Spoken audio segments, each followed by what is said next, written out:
Magandang hapon mga kahampas lupa. Kasama ko si TL ng ATAT, si TL Herbie. And syempre kasama natin si Kuya Jing dito sa Tarlac. Hello, magandang hapon. And nandito tayo sa Amsland Airsoft Game Site and Resort. Meron tayong game site dyan, swimming pool and function hall na ginagamit sa lahat ng events, hindi lang sa airsoft. So Kuya Jing, simula nang nakilala ka namin, pwede mo bang ikwento sa amin kung hanggang sa pagdating mo dito, kung ano nangyari, ba't napunta ka sa airsoft? Well, nung bago pandemic, nagretiro na ako. Then, naisipan kong itayo ito dahil yung panganay ko, airsoft player siya. Okay. Then, pero zero idea kami, paano namin siya tatayo. Then, in-invite ako dito sa may Cavite para tingnan lang yung game site. Doon kami nagka-idea. Okay. No, pumunta kayo sa Cavite? Sa Cavite. Para tingnan ko lang yung game site nila doon kasi maganda yung game site nila doon. Parang kinuha ko yung idea na why not, naitayo natin, total may bakanting lote. Okay. So initially parang nagtayo ka ng oo, yung kubul-kubul, yung nakita nyo naman nun, yung kubul-kubul lang. Naalala namin nun, di ba TL? Naglagay si Kuya Jing ng parang kugun-kugun, no? Kugun-kugun. Which is bawal na bawal mag-yosi during that time, no? Flammable siya. Okay. So paano naman nagkaroon ka ng relationship sa ATAT in particular? Paano kayo nagkita ni TL? Nung as far as I remember, nung at least mga 6 months nung pagkatayo nito, bigla akong bumisita. Oh, well, of course, hindi ko sila kilala nun. Pero, of course, na may ano sila, naka-uniform lahat sila ng ATAT. Then, nakakilala, pare-pares pa lang Kapampangan. Okay. No, doon nag-intact ang, well, kababayan lahat ito, abe lahat. Why not negotiate with them? Why not kaibiganin sila? Dahil nga airsoft player din sila. Then, doon na nag-umpisa. So natatandaan ko, Kuya Jing, biglang nagplano tayo ng event, no? Oo. Sabi ni TL, pag event, welcome naman sa'yo, no? Oo, very welcome dahil nga abe lahat, oh. Gumastos ka dun sa palaro. Anong event ngayon, TL? Deathmatch 2. So, yun guys. Hindi, Killbox 2. Sorry. Killbox 2, sorry. Killbox 2, oh. So, dun naging, dun na ano yung na-conceptualize yung Killbox 2 na dito namin gawin kay Kuya Jing. Nag-drawing pa tayo ng design nun, no? Ng design, oh. Tapos naggawa ka pa, nagkamali pa tayo, no? Nagkamali pa tayo. One of the biggest event dito sa Herona. And including yung mayor namin, very proud kasi parang nagka-national event, first time. Dito pa sa Amsland, no? Sa Amsland. Di ba, siyang ano natin noon, siyang... Pero alam mo, Kuya Jing, hindi naman sa ang Deathmatch 2, isa din sa pinaka-successful na event sa Airsoft sa buong bansa, no? Okay. Wherein yung mga participants natin, I believe, nabusog, hindi na initan, and then minimal lang ang naging problem that time. No? So nalusutan natin yon, no? And then eventually nagplano-plano tayo ulit. Ngayon pumasok na, Kuya Jing, yung gun ban.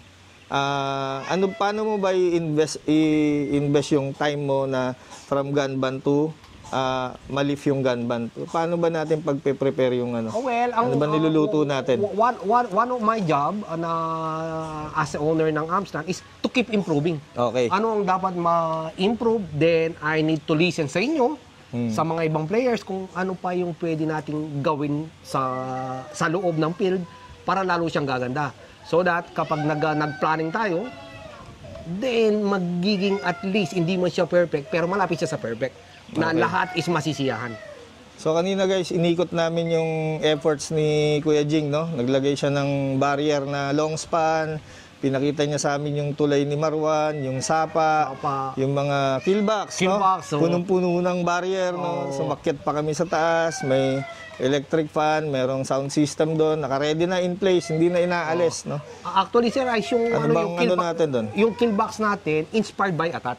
Okay. Kasi kayo nga nag-ano dyan parang kayo ang nagturo sa akin ngayon dyan. Ngayon, in-improve ko lang siya ng konti kung paano natin...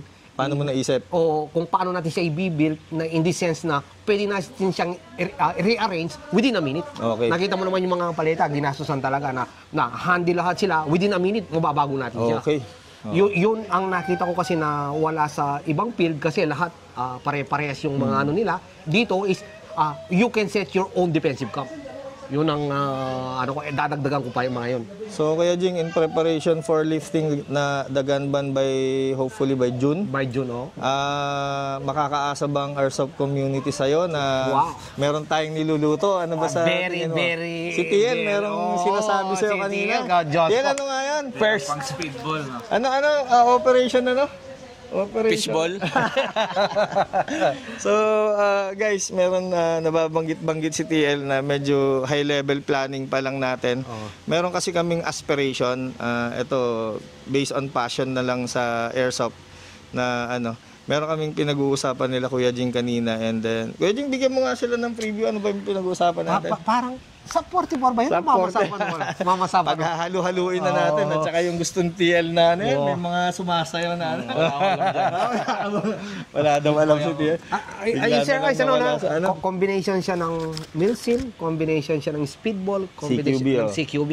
Oo. Wow, all in one. Pero ang pinaka main priority natin doon, yung Kuya Jing, pag sa araw na yun, kailangan may fellowship night. Fellowship night, yun ang which I think na mag-i-enjoy after games, partying, para maiba naman. Yun, para maiba naman. So, hindi naman sa gustong lagpasan kung ano man yung mga nagawa noon. Pero ang iniisip lang natin is yung para maiba na lang, maiba naman recently, no? Recently kasi puro So, Kuya Jing, maraming salamat sa pagsuporta mo sa Airsoft community. Ako, Sir Ice, actually, na-inlove na ako sa Airsoft. Hindi man ako nag-Airsoft, pero itong community ng Airsoft is not about friendship na siya. It's about family na. Family, Anybody na pumunta rito sa atin, mapamalayo, mapamalapit, we consider it as a family. Then ika nga, yung part ko, I always give. Taking. Puro ka na lang kasi hindi give abono Yun nga Pero Kuya Jing, bago tayo lumayo, habang gun ban, pwede naman sila magpunta dito sa Amsland. May swimming pool. Invite mo sila, Kuya Jing. Open po ang Amsland for gusto nyo mag-party, birthdays, kasal, reunions, stud party. Ito po, maluwag siya. Mag-i-enjoy kayo. Very, very quiet place. Pwede mag-bonfire dito, Pwede kayo mag-bonfire, pwede kayo mag-camping. Ano pa pwede? Opo, shooting. May shooting range. Yung safety po nyo rito is guaranteed. Maganda po yung lugar. Ini-invite ko po kayo na bumisita or visit our page. Kontakan nyo lang po ako. Hindi pa man po kayo. Facebook page natin, Kuya Jing? Ang Facebook page po natin is Amsland Airsoft Resort and Camping Site. Yun, okay. Kontakin nyo lang po ako doon. Nakapag-camping na kami dito, Kuya Jing. Sarap, di ba? Alam mo ba, Sir Ice, nung tapos mo nga sinabi sa akin na pwedeng camping site, alam mo ba kung gaano karami yung nag-book na nag-camping? Grabe, pati mga religious group nagkakamping. Talaga.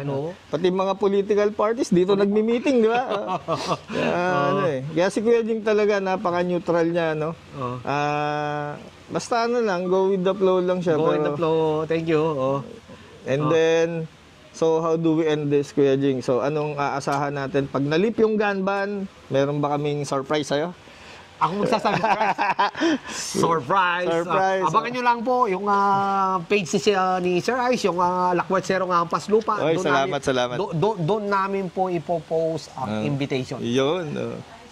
Coming soon. And then si Tia Latat, parting words. I love you. Pucha, sino yung ina-I love you mo doon? May misis ko. Anong pangalan ng misis mo para siguro tayo? Sandali, alak si pangalan. Anong pangalan? Wala ka misis. Okay, guys, maraming salamat at nagkaroon tayo ng oras para bumisita dito sa Amsland. Nag-rides kami ni TL, Actually, Sir Ice, birthday ni Kong Jing ngayon. Kaya kami nandito, birthday ni Kong Jing ngayon. At saka yung kambing namin, 3 years old na. So, pinaluto na ni Kong Jing. Inuman, kung may time kayo, sir, may time pa, mamaya, bisita lang kayo rito, everything is free. Inuman tayo. Actually, Kong Jing, inaantay mo nga yung mga atat, no? Nasaan na ba kayo? Atat, boys! Atat, boys! Where are you? Location, please. Location. So, guys, dito natin entong masayang kwentuhan with Kong Jing. So, nandito lang naman sila. nandito lang si Kong Jing, nandito lang ang Amsland Airsoft. No? Sa Facebook, si Fidel Lagman, pwede nyo siyang i-message diretso, pwede nyo siyang kausapin diretso kung gusto nyo maglaro, private games, swimming pool, camping.